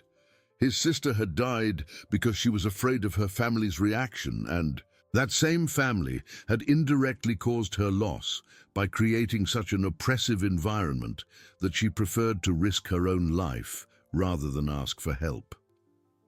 Oliver asked, his voice hoarse with emotion, why he hadn't tried to find him sooner. Theodore replied that Josephine had begged him not to interfere, that Clara had made her promise that Rebecca would be raised away from the Davenports' influence. She was so afraid they would do to Rebecca what they had done to her. Oliver asked why he had decided to show up now. Theodore took a deep breath before answering, saying that his brother had told him how he had protected Rebecca from that terrible woman, how he was raising his daughter with love and dedication, and that Clara had been wrong about his family, at least about him. At that moment, Rebecca came running into the room, chasing a butterfly that had flown in through the window. When she saw the stranger, she stopped abruptly and hid behind Oliver's legs, asking timidly who he was. Oliver looked at Theodore, then at the girl, and made a decision that would once again change the family dynamic. He told Rebecca that this was Theodore, and he had known her mommy. Rebecca's eyes widened with curiosity, asking if he had really known her mother. Theodore knelt to her level, replying that he had, that she was the kindest and bravest person he had ever met, and she talked about her all the time, even before she was born. Rebecca asked what she said. He replied that she said she would be special, intelligent, and curious like her, and she was right. Rebecca moved a little closer, her curiosity overcoming her shyness, and asked if he had pictures of her. Theodore took an old wallet from his pocket and showed a small, worn photograph. In the image, a young woman with bright eyes smiled at the camera, one hand protectively on her slightly rounded, pregnant belly. He said, his voice choked with emotion, that this was the last picture he took of her. Rebecca took the photograph with reverent care, murmuring that she was as beautiful as she had imagined. Oliver watched the interaction with conflicting emotions. On one hand, He felt joy seeing Rebecca connect with genuine memories of her mother. On the other, a primitive part of his mind feared losing the girl who had become the center of his world. Oliver asked carefully what his intentions were, now that he had revealed the truth. Theodore replied humbly that he just wanted to be a part of her life, if possible, that he didn't want to take her from him. He saw that she was loved and protected here. He just wanted her to know that her father loved her too. Rebecca asked directly, with the frankness only children possess, if he was her daddy. Theodore swallowed hard before answering that he was, but her Uncle Oliver was the one taking care of her now. He was her heart daddy. She asked, looking between the two men, if she could have both. The simple question dissolved all the tension. Oliver and Theodore exchanged glances and both smiled simultaneously. Oliver said, "Of course she could. That family has no size limit." In the weeks that followed, Theodore became a regular presence at the estate. Initially shy and cautious, he gradually integrated into the family dynamic, bringing with him precious stories about Clara that filled important gaps in Rebecca's memory of her mother. He shared during a family lunch that her mother loved to draw, especially birds and flowers, saying they were symbols of freedom and beauty. Rebecca exclaimed that she was just like her, that she drew birds too. He also told them she used to sing lullabies in Arabic that Josephine had taught her, saying that when she grew up, she would teach those same songs to her. Josephine, listening in silence, began to hum a soft, melancholic melody, saying with tears streaming down her wrinkled cheeks that this was Clara's favorite. The music filled the dining room, creating an emotional bridge between the past and present that deeply touched everyone. It was during one of these family gatherings that Michael made an extraordinary discovery. While organizing the Egyptian papyri for better preservation, he noticed that some of the symbols repeated in specific patterns. He spread 3 different maps on the table, saying to look that these symbols appeared on all 3 maps, always in the same relative positions. Rebecca asked what that meant. Michael explained, clearly excited by the discovery, that it could mean her great-great-grandfather had discovered not just one secret chamber, but an entire system of connected tunnels. Theodore approached to examine the maps, noting that he had worked in construction for years, and these drawings looked like architectural plans, and if they were accurate, they showed a subterranean complex far more elaborate than anything officially discovered in Egypt. Rebecca asked, her eyes shining with hope, if that meant they could find real treasures. Oliver replied that it meant her family might have left an extraordinary archaeological legacy for her, something that could change the history of Egyptology. That night, after Rebecca fell asleep, cuddling the photograph of her mother that Theodore had given her, the adults gathered for a serious conversation about the future. Oliver said they needed to think carefully about these documents, that if they were authentic and valuable, they could attract the wrong kind of attention. Theodore asked what kind of attention. Michael explained grimly that Valerie was still out there, and his brother Clayton had told him she had found out about the papyri and was asking questions about ancient documents and possible treasures. Valerie's name hung over the conversation like a threatening cloud. Everyone knew that a woman capable of forging documents and possibly committing murder would not hesitate to try to steal valuable artifacts. Josephine said then they needed to act quickly, that if they were really going to Egypt, perhaps they should go sooner than planned. Oliver asked how soon. She suggested in the next few weeks, before dangerous people discovered the real value of what they had. The suggestion was bold, but made sense. Waiting meant giving Valerie time to organize some kind of sabotage or theft. Acting quickly could protect both the documents and the family, but none of them imagined that Valerie had already taken the next step in her plan of revenge. The anonymous call came on a cold April morning, waking Oliver from a restless sleep. The voice on the other end was electronically distorted, but the message was crystal clear in its veiled threat. The voice said the documents his niece inherited did not belong to her, that there were people with legitimate rights to those archaeological finds, and it would be wise to return them before more drastic measures were taken. Oliver sat up in bed, fully alert, asking who was speaking and what they wanted. The voice replied they only wanted what was theirs by right, that he had 48 hours to deliver all the papyri and artifacts to a location to be disclosed. Later, and if he did not cooperate, his family's safety could be at risk. The line went dead, leaving Oliver alone in the dark with a threat that made his blood run cold.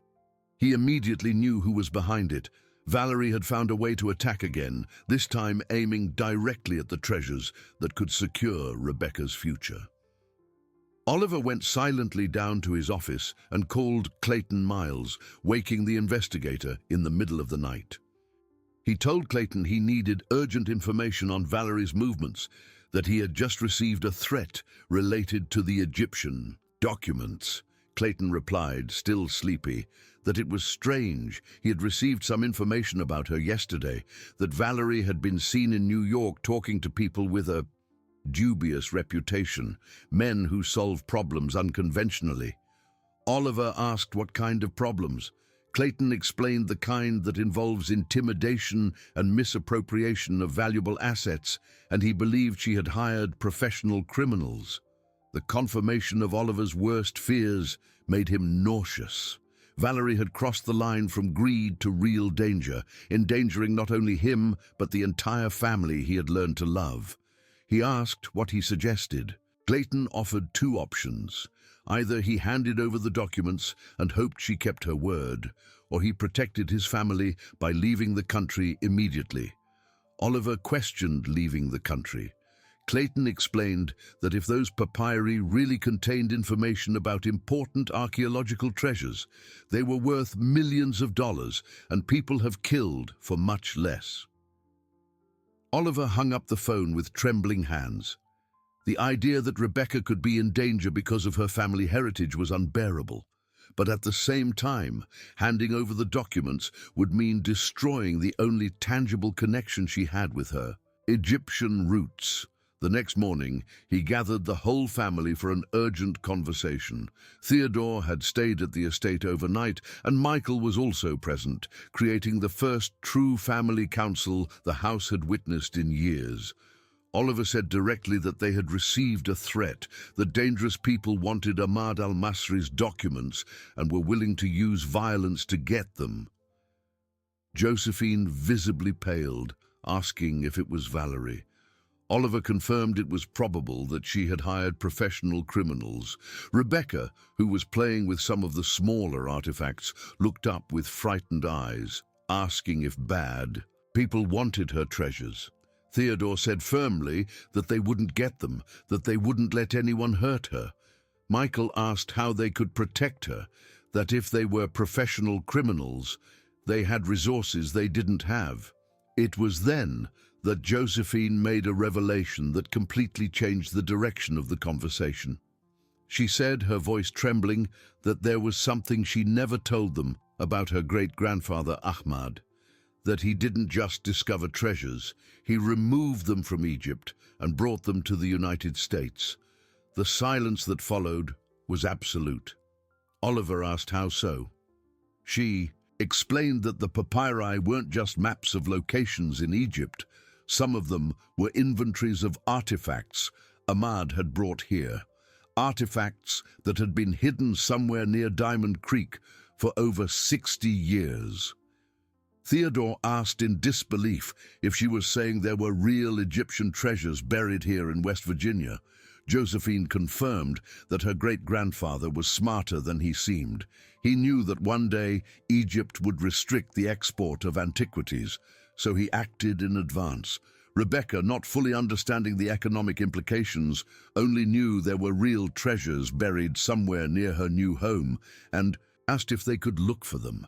Josephine said thoughtfully that maybe they should, that if Valerie wanted the maps, it was because someone had told her they led to valuable treasures, but if the treasures were already here in the US.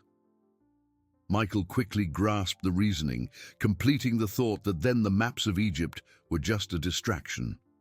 Josephine confirmed, exactly, the real treasures were here, protected by decades of family secrecy. Oliver stood up and began to pace, processing this new information, asking Josephine if she had any idea where Ahmad might have hidden these antiquities. She said she had some suspicions, that he always talked about the mountain that holds secrets, and mentioned a cave he had specially prepared. Theodore observed that there were hundreds of caves near Diamond Creek and asked how they would find the right one. Josephine, going to the box of documents, said Ahmad had left clues, not just about Egypt, but about the US too. She took out a map different from the others, this one clearly hand-drawn and showing the mountainous region around Diamond Creek. Small Egyptian symbols marked specific locations, forming a pattern that stretched for miles. She said this map showed the way to the real hiding place, that Ahmad used Egyptian symbols as a code, but the geographical references were all American. Rebecca approached the map curiously, asking if these little drawings were the same as on the other papers.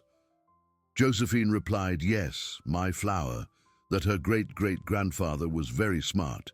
He had created a puzzle that only a family member could solve.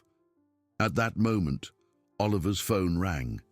It was the second contact from the kidnappers. The same distorted voice said time was up, and at 6 o'clock they were to bring all the documents to the old abandoned train station on the outskirts of Diamond Creek, to come alone, or the child would suffer the consequences. The explicit threat against Rebecca made Oliver see red, and he warned them if they touched a hair on her head. The voice repeated 6 o'clock, don't be late. After hanging up, Oliver looked at the tense faces of his family. Rebecca had hidden behind Josephine, frightened by the aggressive tone of the phone conversation. Theodore said with determination that they weren't handing anything over. There were other options. When asked what options, he suggested they find the real treasures first, that if Ahmad really brought valuable antiquities to the US, they were Rebecca's true inheritance, and the Egyptian maps were secondary. Michael spoke up, saying he could call some friends who were into caving. They knew all the caves in the region, and with Ahmad's map, they might be able to locate the hiding place in a few hours. Josephine asked what they would do in the meantime. Oliver replied with a smile that didn't reach his eyes, that in the meantime, they would give the criminals exactly what they wanted, the Egyptian maps. Theodore protested that he said he wouldn't hand them over. Oliver clarified he wouldn't hand over the originals and asked Michael if he could make convincing copies. The young man replied that he could, that with artificially aged paper and faded ink, he could create almost perfect replicas. Oliver said great for him to do that while he and Theodore followed the clues on the American map, and Josephine would stay here with Rebecca, protected by security he would hire in the next few hours. Josephine asked, what if they found out they were fakes? Oliver admitted they would, but not before they had found the real treasures and put Rebecca in a safe place. It was a risky plan, but it was the only one that offered any chance of protecting the family while preserving Rebecca's legitimate inheritance. While Valerie and her hired criminals chased ghosts in Egypt, the true fortune of the Al-Masri family awaited discovery in the Appalachian Mountains. What none of them imagined was that Ahmad had been even more cunning than Josephine suspected, and that the treasures hidden in the West Virginia caves were only a small part of a much more extraordinary legacy. The race against time began. At dawn, while Michael worked feverishly creating the fake Egyptian maps, Oliver and Theodore followed Ahmad al-Masri's coded clues through the rugged mountains of Diamond Creek. The American map was surprisingly accurate, pointing to specific rock formations and natural landmarks that still existed after decades. Theodore pointed to a narrow fissure between two gigantic boulders, saying the symbol on the map corresponded exactly to that formation. Oliver consulted the map again, noting that if Ahmad was right, the cave entrance should be exactly 200 steps from there, in the direction of the sunrise. They walked carefully down the steep slope, counting each step as the morning sun gradually illuminated the mountain landscape. When they reached the 200th step, they found only a seemingly solid rock wall covered by decades of vegetation. Theodore examined the rock, asking if he was sure this was the place.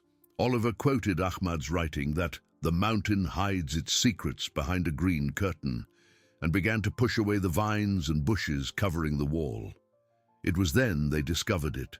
Behind the dense vegetation was a narrow opening, just wide enough for a person to pass through, crouched down. The hole descended at a gentle slope into the total darkness of the mountain's interior. Theodore murmured it was incredible that he had really found a perfect natural cave to hide treasures.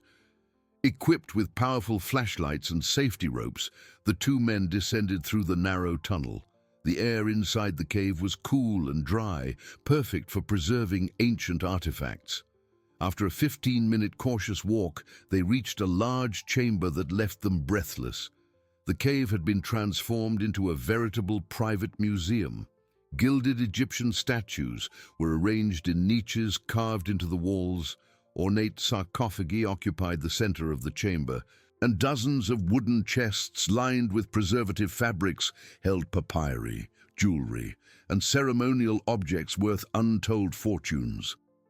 Oliver whispered, "My God," his flashlight revealing golden hieroglyphs that shone as if they had been polished the day before, saying Ahmad al-Masri was more than an archaeologist, he was a visionary preservationist.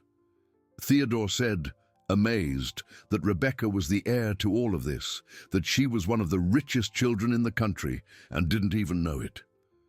In the center of the chamber, on a natural stone altar, was a modern metal safe, clearly a later addition by Ahmad. Inside, they found documents in English explaining each artifact in detail, its historical origin, and specific instructions on how to preserve and eventually donate the pieces to Egyptian museums when the time was right. But the biggest surprise was in a personal letter addressed to the future guardians of the al-Masri family. Oliver read aloud that if his descendants were reading this letter, it meant they had deciphered his codes and found the true treasure he brought from Egypt, that these antiquities were not just valuable objects but pieces of human history that deserved to be protected and studied, and his greatest hope was that one day, when his family was safe and prosperous, these artifacts would return to Egypt to be displayed in museums where the whole world could admire them. And until then, they were the guarantee that no al-Masri would ever know poverty again. Theodore murmured that he had planned everything, even the eventual return of the pieces to Egypt. As they quickly photographed and catalogued the treasures, they received a desperate call from Michael. His tense voice on the phone said they had problems, that the criminals didn't wait until 6 o'clock. They were at the estate now, demanding the maps. Oliver's voice filled with panic as he asked where Rebecca and Josephine were. Michael replied they were hidden in the secret basement Eleanor had shown them, but he didn't know how long they could keep them safe. Oliver said they were coming back now and told him to keep them busy with the fakes for as long as possible. The race back to the estate was desperate. Oliver drove at dangerous speeds on the narrow mountain roads, while Theodore tried to contact local authorities on his phone. When they arrived at the property, they found 3 strange cars parked at the entrance and several armed men circling the main house. The situation had escalated far beyond simple intimidation. Theodore said they needed a strategy, that they couldn't just come in shooting. Oliver replied that he had an idea, remembering something he had seen in the cave, that Ahmad wasn't just an archaeologist.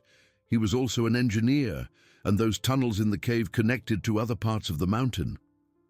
Theodore asked what that had to do with their current situation. Oliver explained that the American map showed indications that Ahmad's tunnels reached the back of their property, and they could enter the house through the basement without being detected. They quickly returned to the cave and found the secondary tunnel Ahmad had mentioned in his notes. It was a long, narrow passage that required 40 minutes of crouched walking, but they eventually reached a disguised exit behind the old tool shed on the estate. From there, they managed to reach the main house's basement without being seen. They found Rebecca, Josephine, and Eleanor hidden in a secret chamber the housekeeper had discovered years ago during renovations. Rebecca whispered Uncle Oliver, running into his arms, saying the bad men were looking for her little maps. He hugged her tightly, telling her not to worry, my dear, they wouldn't get anything. Theodore asked where Michael was. Eleanor replied that he was upstairs entertaining the thugs with the fakes, but they were getting impatient. It was then that Oliver made the decision that would resolve everything definitively. He told Josephine he wanted her and Rebecca to go back to the tunnel and wait in the cave, and Theodore would go with them and protect his family. Theodore asked what about him. Oliver replied that he was going to finish this story once and for all. Oliver went up from the basement with iron determination. He found Michael in the main living room, surrounded by 5 armed men who were examining the fakes with growing suspicion. The leader of the group, a tall, thin man with scars on his face, said these maps weren't original, that the paper had been artificially aged. Oliver appeared at the entrance of the room, saying of course they were, because they didn't deserve the originals. The criminals turned to him, guns raised, asking where the real maps were. He replied they were in a safe place, but he could make a better offer. When asked what offer, he proposed that instead of maps that may or may not lead to treasures in Egypt, what if he gave them the location of real treasures here in the United States? The men's interest was immediate, and they asked what treasures. Oliver said authentic Egyptian antiquities, hidden in the mountains for decades, worth at least $10 million. The man said he was lying. Oliver took a small golden statuette from his pocket that he had taken from the cave as proof, saying this was just a sample. There was a whole chamber full of artifacts like this. Greed shone in the criminals' eyes. They agreed to follow Oliver to the location, leaving Michael behind as collateral. What they didn't know was that Oliver had discreetly alerted the authorities during his ascent from the basement. When they arrived at the cave, they found not only archaeological treasures, but also a full police operation waiting for them. The criminals were arrested in the act of attempting to steal historical heritage, and Valerie, who was coordinating the operation from afar, was located and detained in the following hours. 3 months later, life at the Davenport estate had found a peace none of them had imagined possible. Ahmad al-Masri's treasures were officially catalogued by the US government as National Historical Heritage, but remained in the family's custody while their eventual public exhibition was being organized. Rebecca, now 5 years old, and much more mature after all the events, had become a little Egyptology expert. Her dream of seeing Egypt was closer than ever. But now she knew she carried Egypt within her through her family heritage. She asked Uncle Oliver one golden afternoon as they played in the garden if they would take the treasures back when they went to Egypt. He replied, "Yes, my dear, when you're ready we will fulfill your great-great-grandfather's last wish." She asked if they would all go together, him, her, Grandma Josephine, Daddy Theodore, and Cousin Michael. He promised all together, watching his unconventional but deeply united family like a real family. Rebecca smiled and went back to drawing her colorful birds, but now they weren't flying to escape something. They were flying toward extraordinary adventures that awaited her, carrying with them the love and protection of people who had chosen to love her unconditionally. The girl who once screamed her dreams at the mountains of Diamond Creek had finally found not just a home, but a family that would make any sacrifice to turn her impossible dreams into a golden reality. If you enjoyed this video, please subscribe to my channel. I promise to bring you videos every day that will make your life happier. Comment what you thought of my story with a rating from 0 to 10, and thank you very much.